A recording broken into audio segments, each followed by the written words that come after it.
वादा खिलाफी की गई तो सरकार गिराकर धूल चटाई। अपनी दादी राजमाता सिंधिया का जिक्र करते हुए बोले ज्योतिरादित्य सिंधिया नरवर और शिवपुरी में शामिल हुए विकास यात्रा में।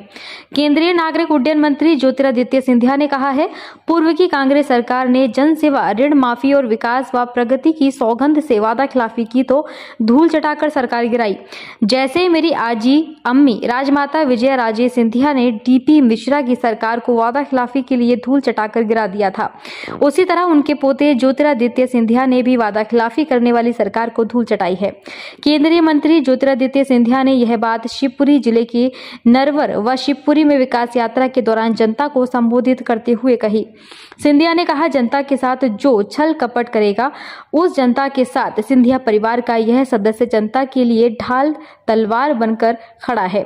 इस क्षेत्र का विकास सिंधिया परिवार की प्राथमिकता है और इस क्षेत्र से सिंधिया परिवार का पारिवारिक संबंध है। नरवर में आयोजित विकास यात्रा के दौरान सिंधिया ने कहा, डबल इंजन की सरकार के कारण मध्य प्रदेश विकास के पथ पर आगे बढ़ रहा है। पहले मध्य प्रदेश को बीमारू राज्य की संज्ञा दी जाती थी, लेकिन आज प्रदेश में चारों ओर विकास हो रहा है। प्रधानमंत्री नरेंद्र मोदी और मुख्यमंत्री शिवराज सिंह चौहान की तारीफ करते हुए सिंधिया ने कहा, सबका साथ सबका विकास की सोच रखने वाली इस डबल इंजन की सरकार से विकास और प्रगति बढ़ी है। ग्वालियर में नया हवाई अड्डा 500 करोड़ रुपए की लागत से बन रहा है। ग्वालियर से मुंबई दिल्ली हवाई जहाज सेवा शुरू हुई है। नया रेलवे स्टेशन बन रहा है। ग्वालियर अंचल के विकास की जिम्मेदारी उनकी है और इस जिम्मेदारी को वह पूरी मेहनत और शिद्दत से निभाएंगे। आज भारत पीएम मोदी के नेतृत्व में आगे बढ़ रहा है। सन 2030 तक भारत इकोनॉमी के मामले में जर्मनी और जापान को पीछे छोड़ देगा और तीसरे नंबर पर आ जाएगा। आज भारत 5वें नंबर पर है। मोदी जी के नेतृत्व में भारत ने इंग्लैंड को पीछे 6वें स्थान पर पहुंचा दिया है और आज भारत 5वें स्थान पर है। कोविड काल के दौरान मोदी जी के नेतृत्व में समाधान कारक उपायों के कारण देश इस संकट से बाहर निकला। आगामी दिनों में शिवराज सिंह चौहान सरकार द्वारा लाडली लक्ष्मी योजना के तहत बहना योजना शुरू की जा रही है। इस योजना में प्रत्येक महिला और बहनों को 1000 रुपए मिलेंगे। संवाददाता अतुल जैन, शिवपुरी से अभी न्यूज के लिए। 2023 में 2003 के लोगों को मैंने नहीं बोला,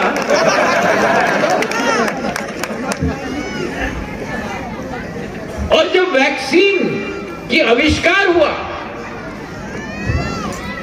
क्या बोले,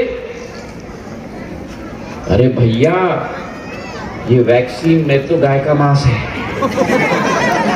मत लगाना। दूसरे लोग बोले ये वैक्सीन तो बीजेपी का वैक्सीन है, मत लगाना। 3 महीने बाद यही लोग 2003 वाले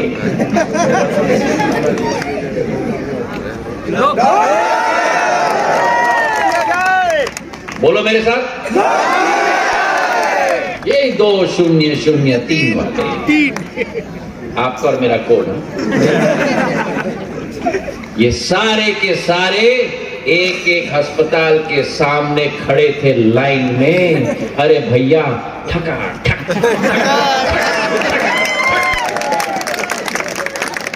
जान बची जाए।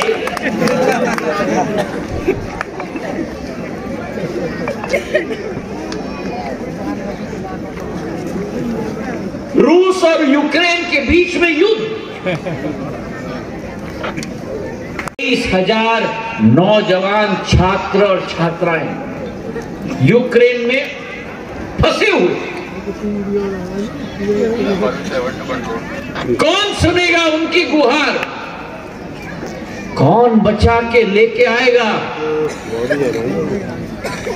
2 बजे रात को प्रधानमंत्री जी का फोन आता है, सिंधिया जी मैं आपको जिम्मेदारी दे रहा हूं, आपको रोमानिया जाना होगा। आपके साथ 4 भारत सरकार के कैबिनेट मंत्रियों को भी मैं भेज रहा हूं। आप लोगों की जिम्मेदारी है कि वहां डटे रहो। और एक मैं निवेदन आपको कर रहा हूं, ये प्रधानमंत्री मोदी जी के शब्द हैं, आप में से कोई भी मंत्री वापस भारत अगर आएगा तो आखिरी फ्लाइट में मेरे आखिरी बच्चियों को साथ में लेके ही आएगा।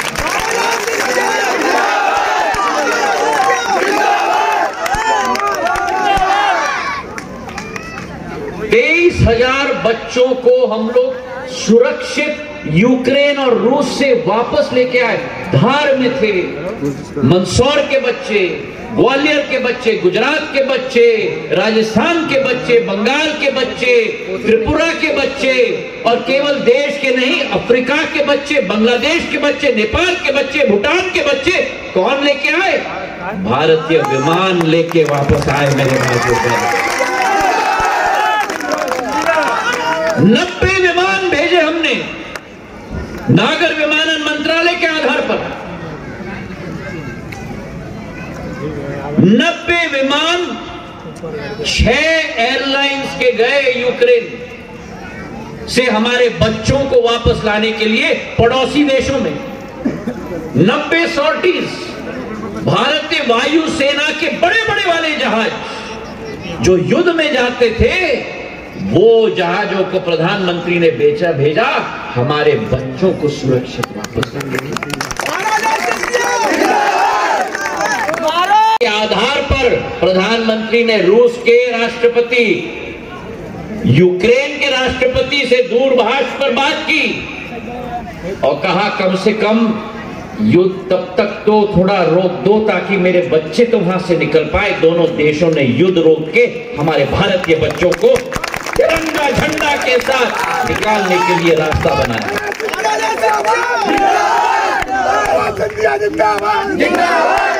विश्व में कहीं भी संकट होती है, श्रीलंका में आर्थिक संकट, भारत सरकार ने मदद की। अभी आप लोगों ने सुना होगा तुर्की और सीरिया में भयानक भूकंप आया, 35,000 लोगों का देहांत हो गया।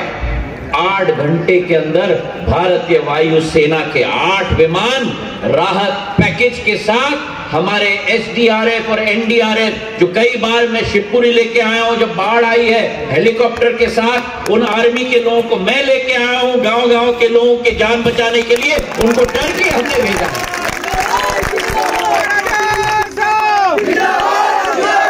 ये नया भारत है, ये नया भारत है।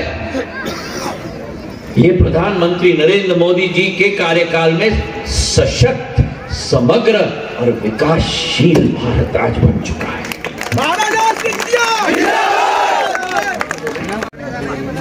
और आज उसी की बदौलत है कि जो भारत 11 नंबर में था,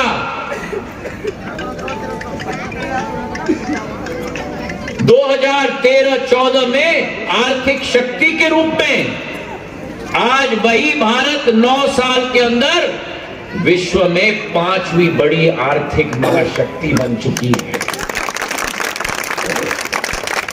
और हमने किसको पीछे छोड़ दिया? हमने उस देश को पीछे छोड़ दिया जो देश कल्पना करता था कि भारत के ऊपर हम राज करेंगे। उसी यूनाइटेड किंगडम इंग्लैंड को 6वें स्थान पे मोदी जी ने ढकेल दिया और भारत माता को 5वें स्थान पे ले गए। शादी का सीजन हुआ शुरू, जिसके लिए न्यू साड़ी रेडीमेड एम्पोरियम आपके लिए लेकर आए हैं एकदम फ्रेश स्टॉक, जहां आपको मिलेंगे डिजाइनर लहंगे 6,000 से लेकर 60,000 तक, वहीं हैवी डिजाइनर साड़ियां 2,500 से लेकर 25,000 तक और हैवी शॉर्ट्स एंड स्टॉल्स भी अवेलेबल। तो आज ही आए Shri new sari and emporium, Holi gate, Mathura. Wedding collection में बहुत सारी नई चीजें हमने ऐड करी हैं, न्यू फैब्रिक्स, ऑर्गेन्जा, चिनॉन और आपके नेट के अंदर काफी डिजाइनर कॉन्सेप्ट अभी नए आए हैं।